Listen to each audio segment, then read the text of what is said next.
Hi Dance Magazine readers, welcome back to Dance Magazine's YouTube channel. My name is Haley Hilton and this is the Begin Again vlog, where I'm chronicling my return to the dance industry after 9 years off with a chronic health condition.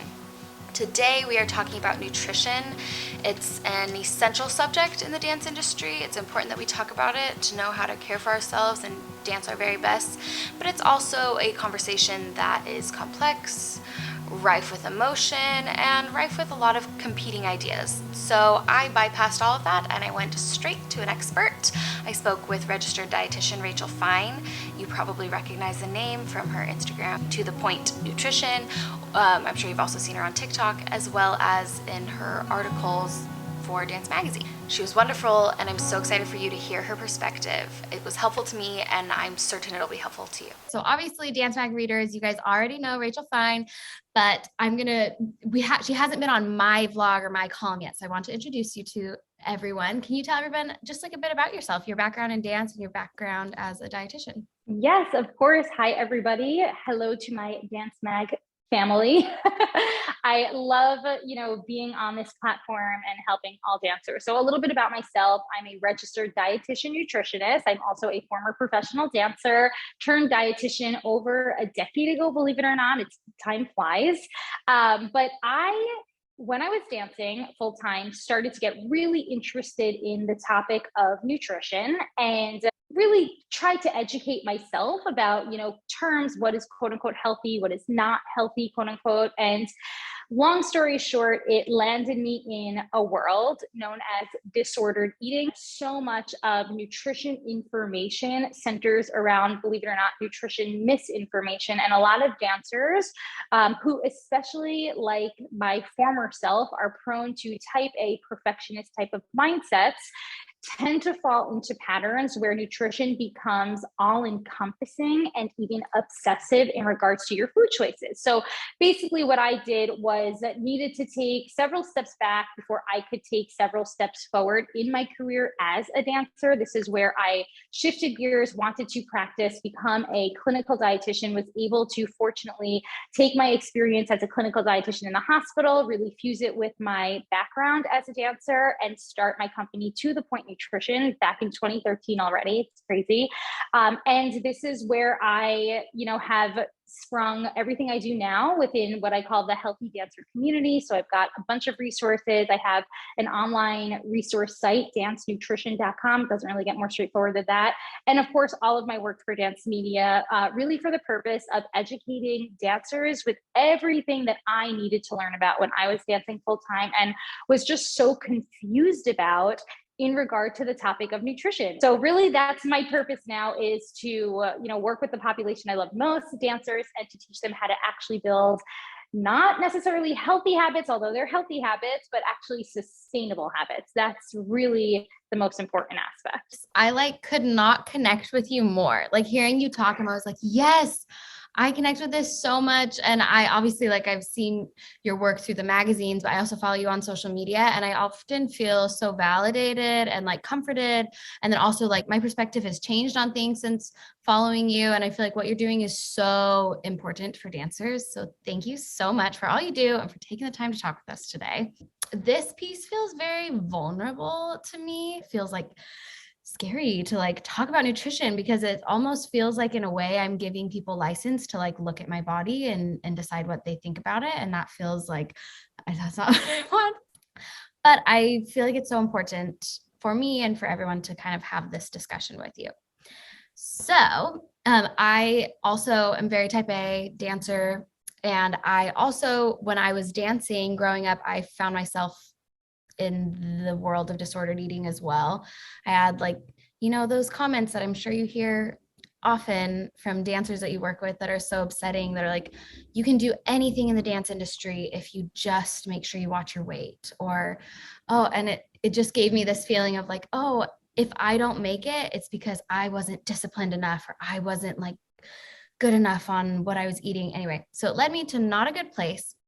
And when I took some time off for my health, in which I didn't really have a lot of control over my body, it kind of took this moral failing piece of my size out of the equation. And it was there's not one thing you can do about this. you're dealing with some other medical things. So I didn't worry about that. And it got me to this really healthy space. And now coming back in and I'm like faced with the mirror again, and I'm in the room with people. I can hear what they're saying about food. And I can see that things haven't really changed that much in the industry since I was last here. It's already coming back in my head where I know I don't want to dip back into that disordered eating space. I want to come back into this world with a healthy mindset and maintain like the mileage I've already won in this like battle with taking care of my body properly with food and like still loving myself and all of that. Anyway, so I'm very excited. Just want to give you that quick spiel on me. It is a vulnerable topic. And the thing is that most dancers struggle with either or both disordered eating and a challenged body image, so often because, from a very young age, we are put into studios surrounded by mirrors, into a more competitive environment, and then of course into an environment where physical activity is obviously very heavily not only encouraged but really needed, right, for the success of a dancer's endurance and strength. So very often what I want dancers to realize is that if and when or they do fall into behaviors like disordered eating behaviors, first things first is we need to realize that it's not your fault. It's not your fault because dancer diet culture is so prevalent, right? And it's born from diet culture at large. Diet culture is an over $72 billion industry. There's a lot of money there to market messages to us that in order to be successful, we need to implement some type of control or attempt to manipulate our weight, shape, or size, right? This is a message that is really offered to us from a very young age. It's a very loud message, and it's one that you can take yourself out of the dance world, still be very familiar with this message, do all the work, amazing work that it sounds like you did, get back into the dance world, and still be triggered by these messages. And it doesn't have anything to do with you. It doesn't have anything to do with any supposed level of willpower or control. It solely has to do with diet culture. What do we do about that? There's a lot. First things first is we want to make sure we are relying, especially when it comes to nutrition, on a registered dietitian nutritionist. We are licensed to not just practice, but to also understand the research and translate it in a way that is in a way that makes sense and in a way that doesn't become something where food is feared or looked at in this polarized view, right? Because this is what diet culture likes to do. It likes to glorify some foods and demonize other foods. Now, when we do this, when we have this polarized view around food, what ends up happening is not that we end up eating these, deemed healthy foods and feel great about it. What ends up happening is we feel a lot of food guilt if we are thinking or perhaps eating foods that haven't been deemed good or healthy, whatever, clean or pure, whatever it might be. So when it comes to food, the tools that I provide my dancers with are food neutrality, food flexibility is another really important one. And of course, resilience to the messages. This is not discrediting, by the way, the fact that some foods offer more nutritional value than other foods. When we talk about food neutrality, right, I will often hear dancers say, oh no, you can't compare candy. Candy's always going to be bad, right? There's no nutritional value in candy. I know that candy is really only providing one thing. It's providing sugar. Sugar technically is energy. By the way, that's not bad. Sugar is not bad. Calories are not bad. That's all energy for our body. It's not necessarily providing us with anything else, right? If we were now going to compare, let's just say a fruit plate as more of a one-on-one comparison here. Fruit, it's also giving us that energy. It's giving us that sugar, but of course, it's also giving us a broad spectrum of vitamins and minerals and nutrients that are really giving our body lots of tools that it can utilize for injury prevention, injury risk, bone building, and all of that good stuff. So my point is that yes, these foods do hold different nutrient values, but if we're going to view them in this, under this, or through this lens as good and bad, we are going to end up just feeling pretty crappy about ourselves for when we do eventually eat candy. Because you know what? If you're human, it's gonna happen. Candy is just one example. Dessert is another commonly deemed, is it okay food for dancers? We also see this with foods like French fries or any type of food that a dancer might think of as being more quote unquote indulgent, right? Nutrition information can guide our choices, but it should never dictate our choices. Okay. We need to utilize nutrition information in a way that's not obsessive. So it's about saying, like, okay, here's an example. I'm a dancer, I'm walking into rehearsal in about 10 minutes. And I'm going to say to myself, well, I've got this 2-hour rehearsal. I need energy. I need that energy to last. Now, here's the thing when it comes to that sugar from the candy versus sugar from like fruit comparison. Fruit has another nutrient in it that usually sweets don't have, and that's something called fiber. Fiber is great for sustained energy levels. So I'm going into this 2-hour rehearsal. I'm going to say to myself, you know what? I love sweets, but I don't think it's really going to serve me right now. I'm going to save this for perhaps when I have like 15 minutes left in that rehearsal and I need like a quick pick me up, right? That's where it's going to help me. But for now, I'm going to choose the option. It's a little bit more nutrient dense. It's going to give me a little bit more fiber. It's going to help me feel more energized for this longer bout of dancing that I'm about to partake in. And that's why I'm choosing the fruit, the more fibrous option. I'm not choosing it because candy is bad or fruit is good. I'm choosing it because I know that I need more sustained energy for my upcoming few hours. So I'm utilizing what we call gentle nutrition. Gentle nutrition is utilizing nutrition information in a gentle way, not in a way that's like, okay, now all of my food choices have to be high in fiber.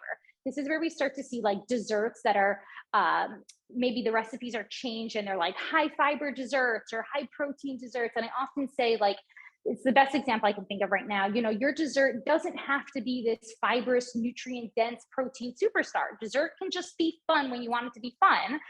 It doesn't mean there's anything inherently wrong with making like chickpea brownies or whatever you're making. It just means that you want to think about it in the context of your day, in the context of how it's going to help you at that moment with your energy levels, to support your strength, to support maybe your recovery after dance, where protein can be extra beneficial.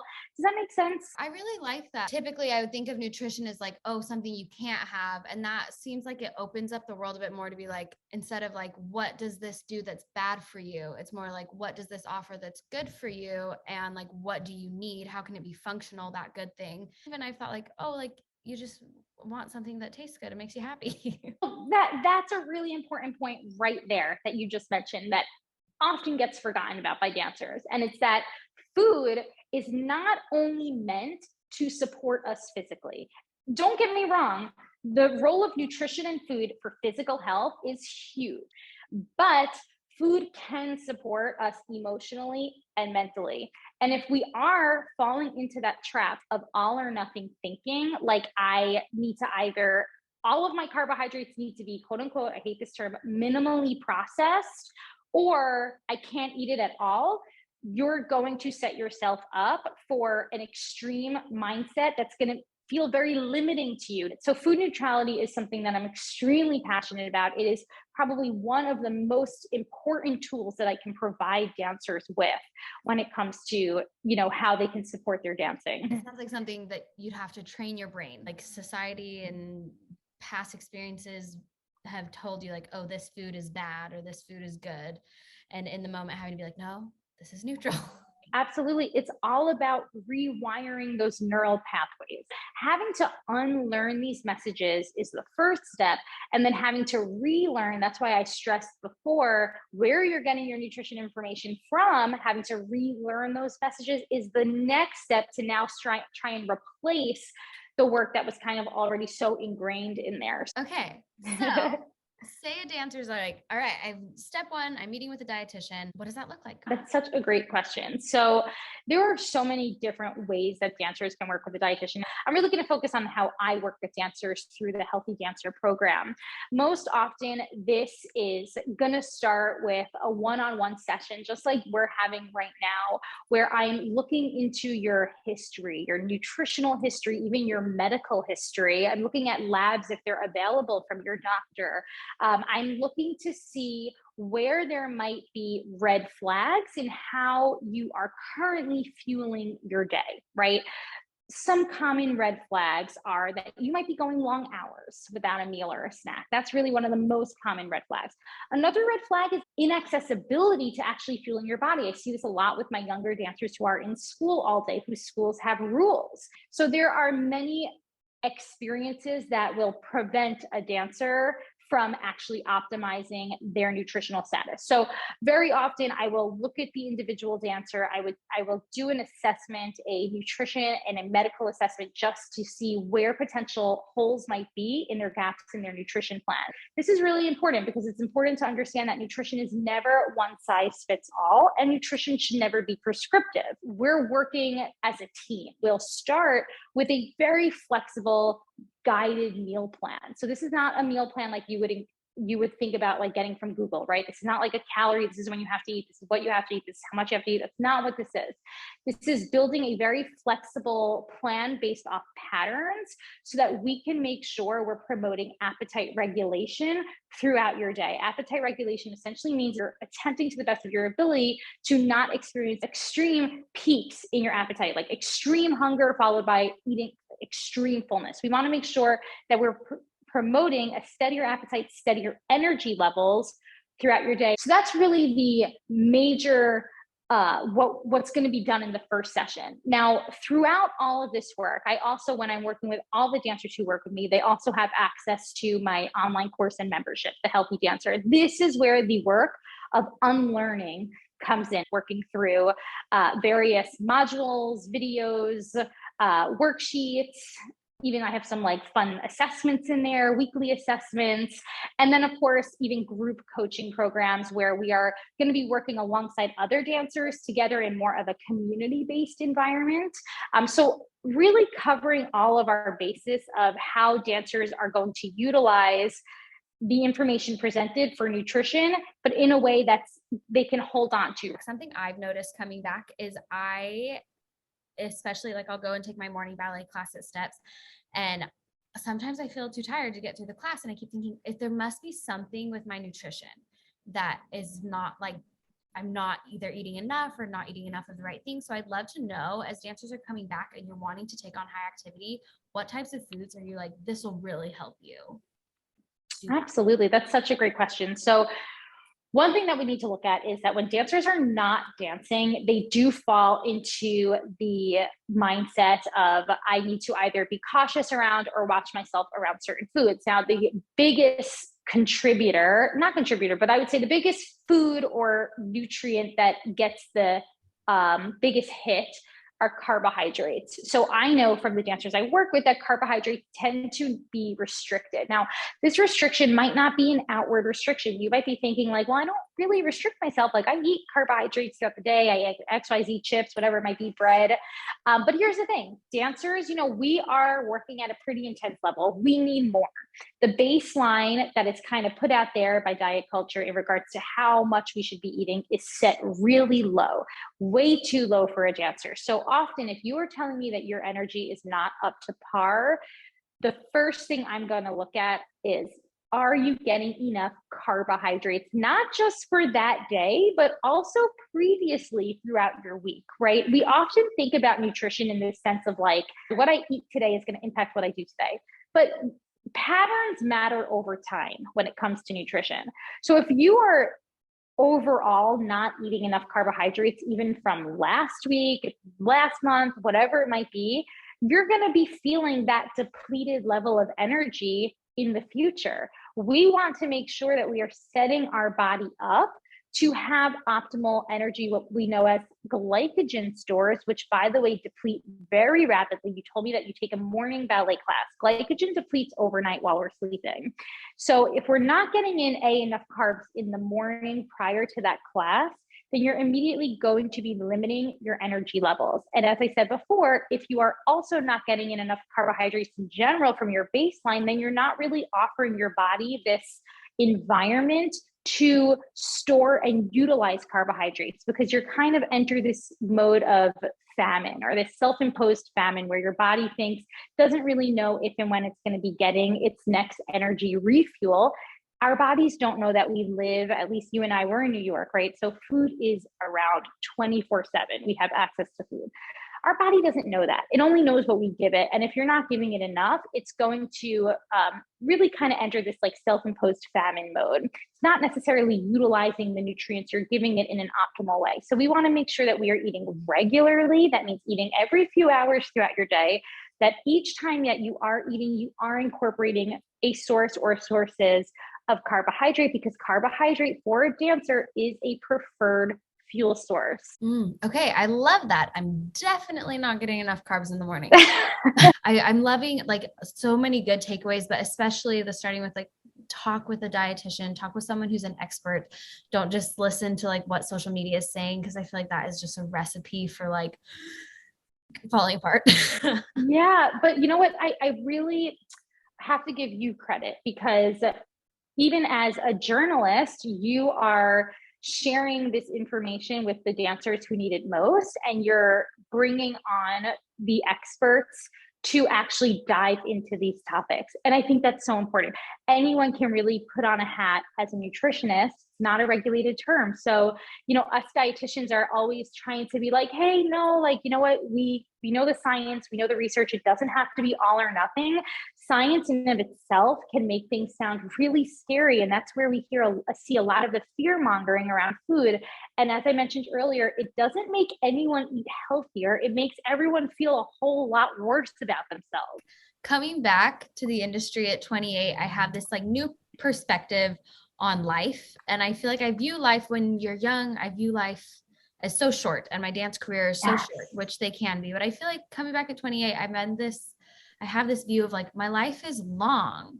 And so I want to have a healthy relationship with food. I don't want to be in like a spiral for most of my life. I want to like be able to enjoy food and also use it for the fuel and use it to help me chase my dreams, not like panic about it and fall apart over it. And so I'm really grateful for the opportunity to share this with our readers, because I think a lot of people feel the same way. And like, I just love what you're doing. I feel like you're changing the conversation around this, and it gives me hope for the industry, and it gives me hope that maybe, artistic directors and choreographers and everyone can kind of follow suit together and be like, okay, we reject these ideas about dieting and about the industry. Like, we want a healthier space moving forward. Like, what can we do to contribute to that? Can you tell our Dance Mag readers where they can find your work?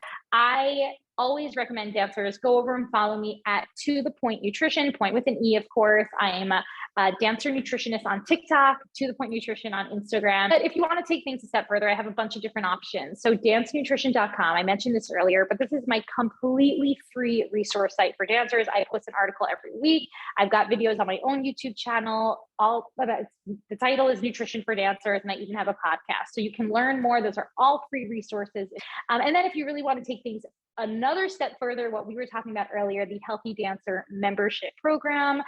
This is a pay per month option where dancers can pay to either work within group settings, work individually with myself, and of course have access to even more resources at their fingertips. And then last is my dance masterclass that is now out there, Nutrition for Dancers, but we've got more coming out, so definitely stay tuned. Dancers, go check it out. We're gonna be healthy. No, that's not the word I wanted to use. We're all sustainable. We're gonna build sustainable careers. Yes, we're gonna build sustainable careers and have happy lives, and this is gonna be part of that. And I'm so excited. Thank you. Yes, thank you. You guys, isn't Rachel fantastic? I loved that conversation so much. I'm so grateful to be speaking with an expert who has gone to years of schooling, who understands the research, and who isn't just kind of tossing random restrictive ideas at me that could potentially lead to an eating disorder. I'm grateful that there are dietitians out there that we can rely on to help support us physically and ultimately emotionally in our journeys in the dance industry, so we can stay healthy and happy and to live these long lives that dance is just a special part of. So yeah, I hope you enjoyed. I can't wait to see you guys next month. This column and vlog means so much to me, and I can't wait to show you what's next. Mwah!